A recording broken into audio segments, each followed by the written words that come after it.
फैजल पटेल एक अनुभवी गोलंदाज आहेत, एक वरिष्ठ खेळाडू आहेत, अतिशय खूप सामन्यांचा अनुभव आहे, गोलंदाजीचा अनुभव आहे. दुसरं षटक पकडतावरती फैजल सामना करतील लखन.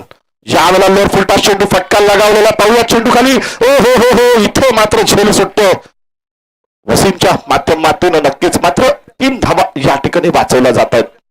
या धावसंख्या जाऊन पोहोचते 18. विराट कोहली याचा टी शर्ट क्रमांक 18 आणि धावफलकावरती धावसंख्या जाऊन पोहोचते 18 धावा. दुसरं षटक प्रगतीपथावरती फैजल गोलंदाजी करतात. फलंदाजीला आपण पाहूया सौरभ जागीरदार आपल्याला खेळपट्टीच्या मुख्य टोकाला खेळताना पाहायला मिळतोय. डावखोरा फलंदाज आहे, आक्रमक फलंदाज आहे, क्षमता आहे, ताकद आहे, हिंमत आहे, विश्वास आहे. यावेळेला लोअर फुल टॉस फटका लगावलेला कव्हरच्या दिशेने नो मॅन झोन मध्ये चेंडू जातोय. पंचांचा इशारा 4 धावा. या 4 धावाने धावसंख्या मुसळ. जितक्या वेगाने धावसंख्या उभी केलेली आहे त्याच वेगाने पाठलाग केला जातोय.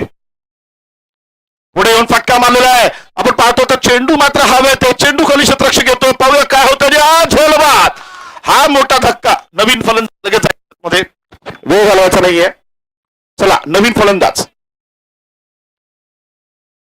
पटकन आपण आतमध्ये जायचंय. नक्कीच नवीन फलंदाज सौरभ चाकोते, ज्याने गेल्या सामन्यामध्ये खूप मोठी खेळी केली होती. सामना खेचून आणला होता. खिशात म्हणजे आपल्या घशातला घास सुद्धा त्यांनी समोरच्या संघाचा खेचून आणला होता. इतकी मोठी ताकद लावली होती या खेळाडूने या सामन्यामध्ये, या अगोदरच्या सामन्यामध्ये. पाहूया या सामन्यामध्ये तसंच आव्हान आहे, कडवं आव्हान आहे, मोठं आव्हान आहे आणि ते पेलण्याची ताकद या खेळाडूमध्ये आहे. पाहूया फलंदाजीला खेळपट्टीच्या 15 चेंडू 58 धावांची गरज आहे. या ठिकाणी फटका लगावलेला आहे. मात्र हा फटका जो आहे तो या ठिकाणी नक्कीच फार मोठा फटका देऊ शकले नाहीयेत. 1 धाव निश्चित मिळेल. एका धावेने धावसंख्या जाऊन पोहोचते 23 धावा. 23 धावा या नक्की. जर एखाद्या कोणत्या ठिकाणी अडून बॉल चेंडू मैदानात थांबला तर धावून घ्यायच्या धावा, याची एक नोंद घ्यायची. इथे मात्र पंच बाद देत आहेत.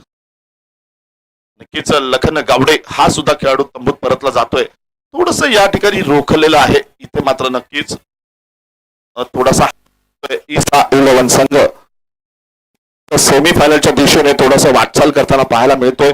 कारण एक मोठी धावसंख्या आहे. चेंडू मात्र शिल्लक 13 आणि गरज आहे ती 57 धावांची. जवळपास प्रत्येक चेंडू वरती चौकार मारण्याची गरज आहे.